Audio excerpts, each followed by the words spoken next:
Hi, this unit is Get Started with User Engagement. It's the first unit on the User Engagement module, which is a new module, it seems like, that just showed up on the Admin Beginner Trail.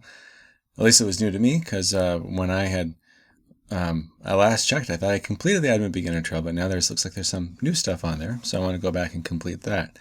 My name is Jeff Alhadeff. You're welcome to join along with me as I walk through this unit, and if I come across anything that I think was confusing or might be helpful to you, I'll link to it down in the description below, so you could click on that.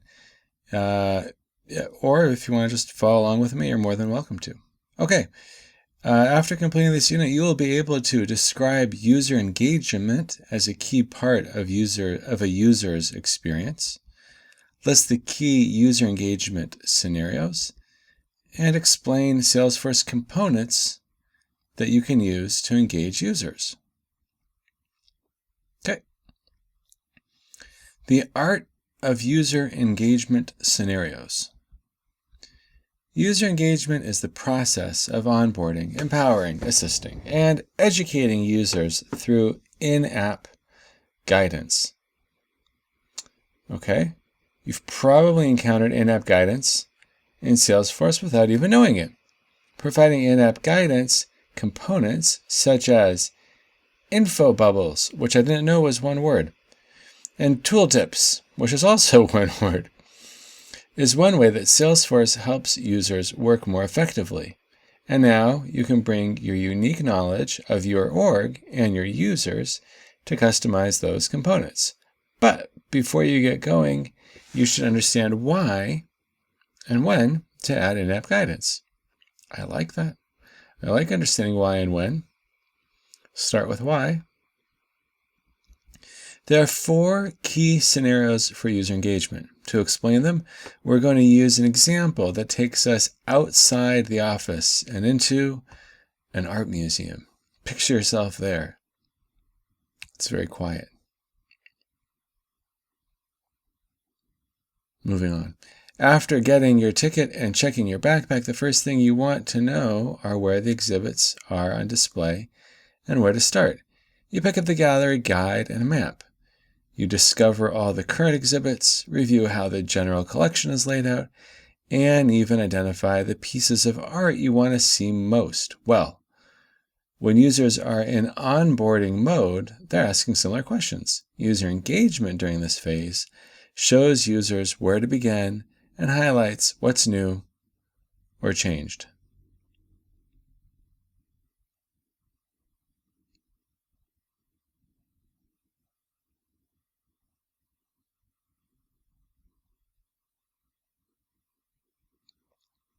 Okay, this is just a style thing, but typically when I include graphics in my modules, I like to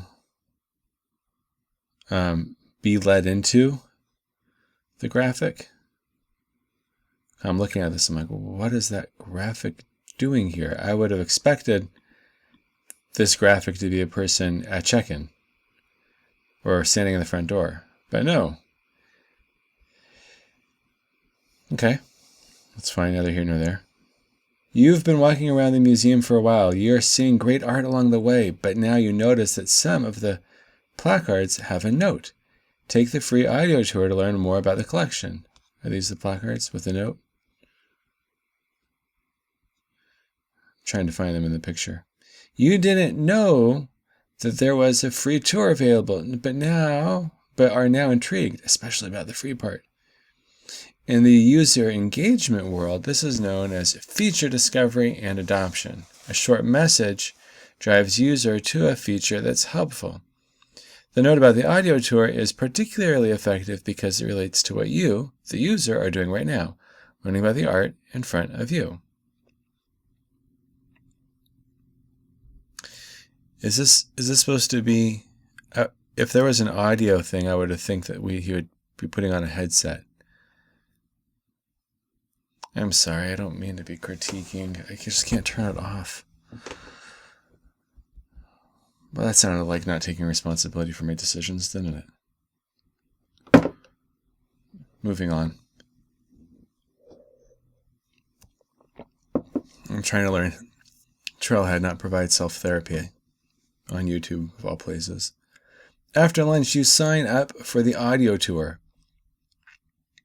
But as you're working your way around the museum, you get stuck behind a large group of students on a tour.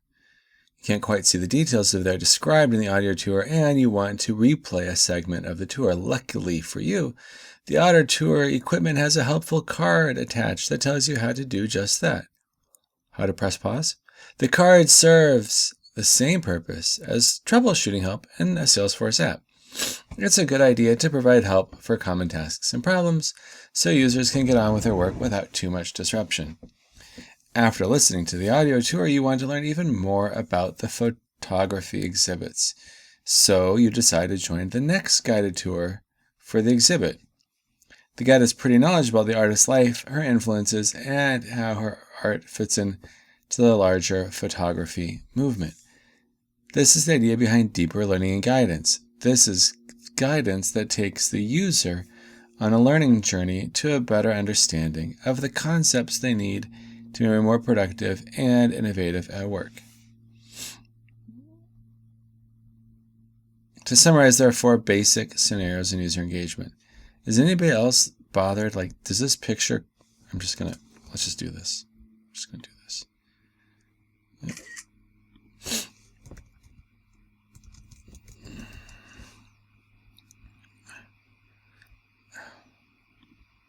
Image search.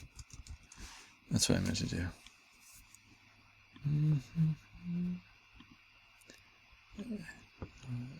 This just always intrigues me, like when I see something like this. Is this supposed to look like something real?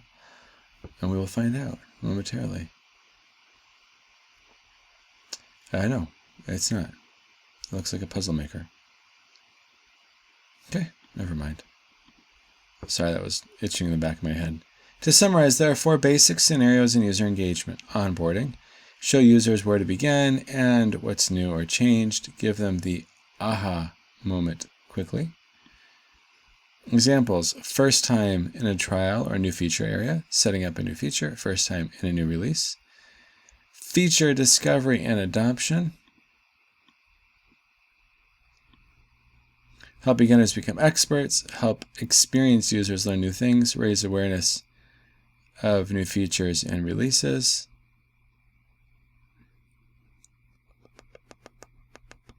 I would have liked to seen this in bullets, because these are 3 things. This isn't one thought. New feature enabled, encourage best practices. Sorry, team, you're doing great. This is a really good module though. Troubleshooting help. Provide just-in-time prompts to help users learn by doing. Offer reliable resources and access to support. User is off course. User has a question. And deeper learning. Give users the skills and information they need to get as much value as possible out of your product or application. And it's good for when users want a deeper understanding of a new feature. I like this table. Scenario, description, examples. Beautiful. Nice work. This is a really good unit. These scenarios are important to remember. Each component works better in some scenarios than others, so let's meet the lineup of user engagement components available in Salesforce. Now, this is really cool because what they were trying to solve for here is not actually using a screen capture, because screen element, first of all, they don't look as good. Well, that's maybe not first of all, but they change, and we don't want to be having to update Trailhead all the time. So this is a really elegant solution, and it looks super cool. I'm highly impressed. Now that we've gone over, and I'm going to actually share this with my team because I want to copy this idea. It's a really, really solid graphic.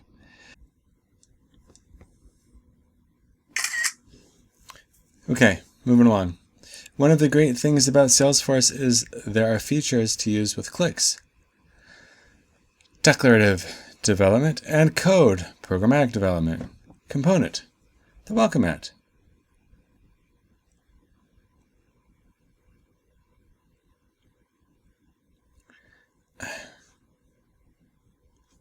I would have moved this table over a little bit so that way the components could all be in one row. Because in any case, we're wrapping text on the description. And we wouldn't have gone to 3. I don't think. Okay.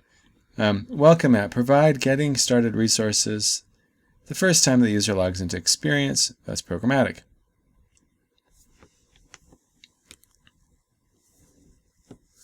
Help menu. The help icon in the header opens a menu of contextual help topics, Trailhead modules, videos, and more items chosen by Salesforce. That's declarative. Prompts. Used to reach users directly with small windows, displaying news, training, and onboarding messages. That's declarative. Popovers. Used to reach users directly with small windows, displaying news.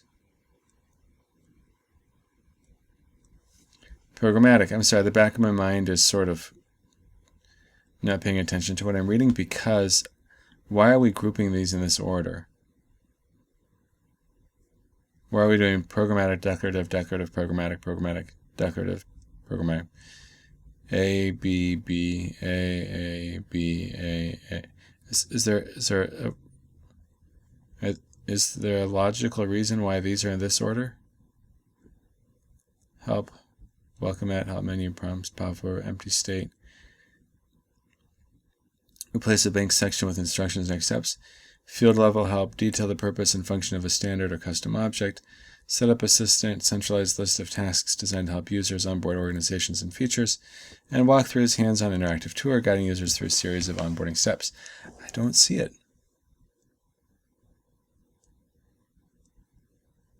Okay.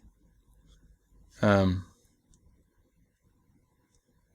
right, this list is, I mean, I like the table, but I'm not, why was this grouped this way?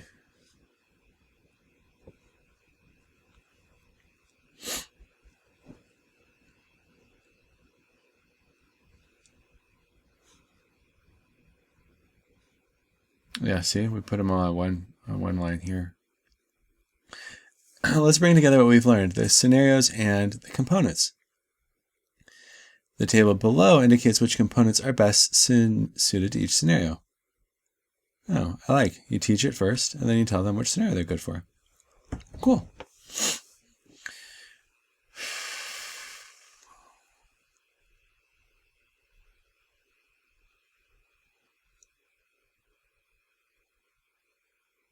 Is this from like less intensive to more intensive? Like easier to, like less help to more help? Maybe.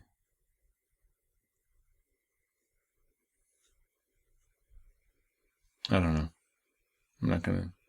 Moving on. Within a scenario, how do you decide which component to use for a particular message? There are space and format considerations for each component. For example, you don't want to include a long set of instructions in a field level help. Why not? There's not enough space. But there's another factor to consider when choosing the best user engagement mechanism, the pull method or the push method. Let's push ahead and get to it. I think that was supposed to be a pun.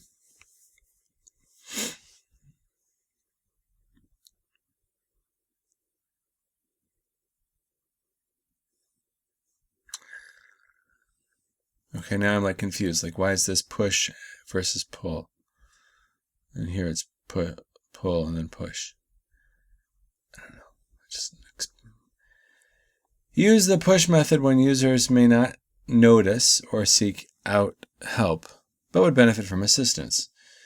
Present content to the user even though they don't seek it out. For example, use the push method when users may not notice or seek out help, but would benefit from assistance. Present content to the user even though they don't seek it out. It sounds like the same sentence rewritten. For example, show a welcome mat upon first login, or display a prompt when the user lands on the account homepage. Prompts, popovers, and walkthroughs are examples of the push method. Some push components hide in plain sight. Empty state messages, also known as zero state or first use states. And field level help messages are considered push mechanisms because they are presented in the user interface even though the user didn't specifically seek help. Empty state messages, also known as zero state or first use states. Who knows them like that?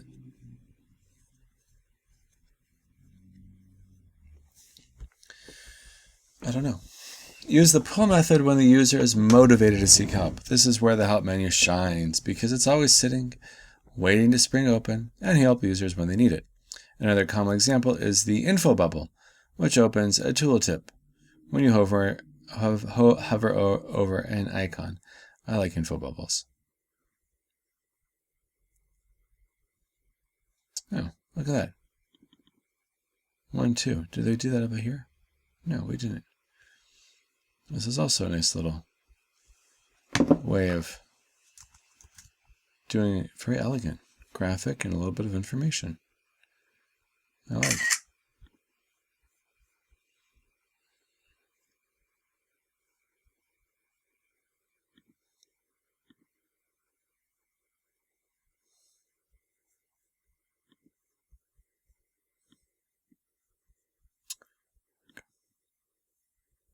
Fine.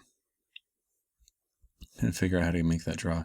Develop a user engagement strategy that encompasses both push and pull methods to support users. If you only use the help menu, users might miss out on key features because they don't know to look for them. However, if you depend only on prompts, users might not get the help they need when they need it. Even more user engagement options. There are some additional features, options, and components that you might not have considered as user engagement. Utility bar notes. I'd like to have seen these top ones in bold.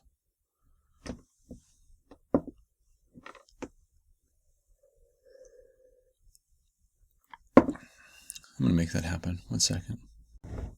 Okay, never mind. I'm not going to do that. I really want to, though, but okay. Utility bar notes. Give your users quick access to common productivity tools in a fixed footer. Utilities open in docked panels.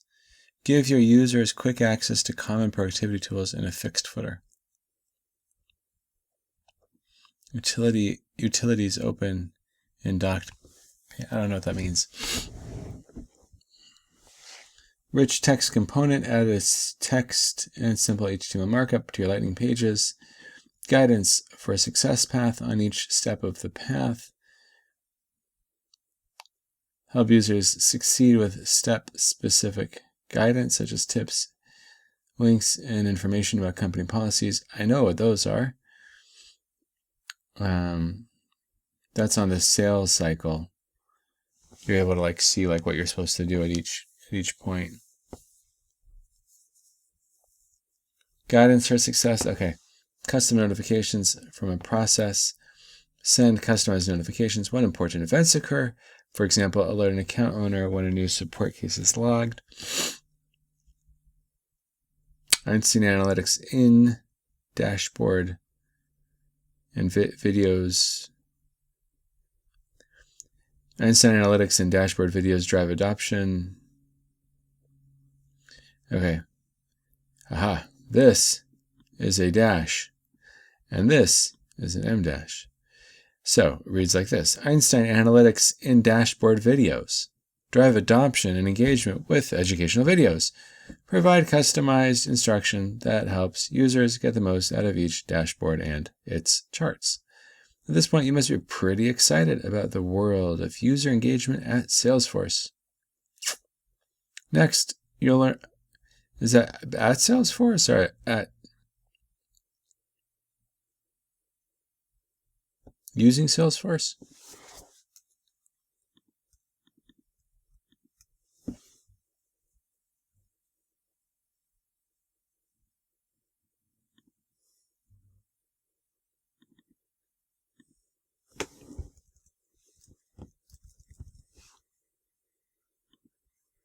There we go. Next, you learn to quickly and easily set up one of the most powerful tools in app guidance, prompts. I was just doing that for my own benefit. It doesn't show up for anybody else. Okay, pausing while I do this. Yes, I normally don't show my answers on these questions because I don't want to give anything away. But what components can you use for onboarding? Welcome at? Well, let's go back up here and take a look. Onboarding, welcome at? Yeah, you could use welcome at. Help menu. Yeah, well, you could use help menu. Green check right next to it. Prompts and popovers. Well, let's see here. Prompts and popovers. Yeah, you could use all four for onboarding, right?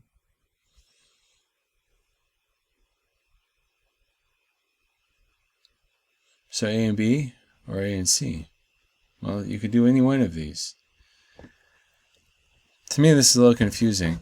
They might be trying to test you on recognizing that prompts and popovers are two separate components because we list them separately.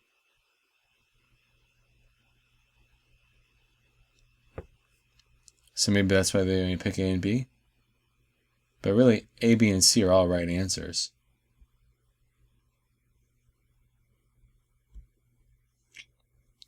Yeah, let's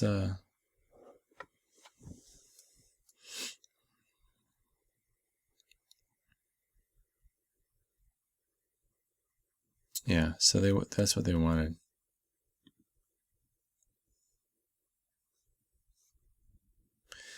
Well, this is where you file a case and let them know that was confusing. Thanks for watching.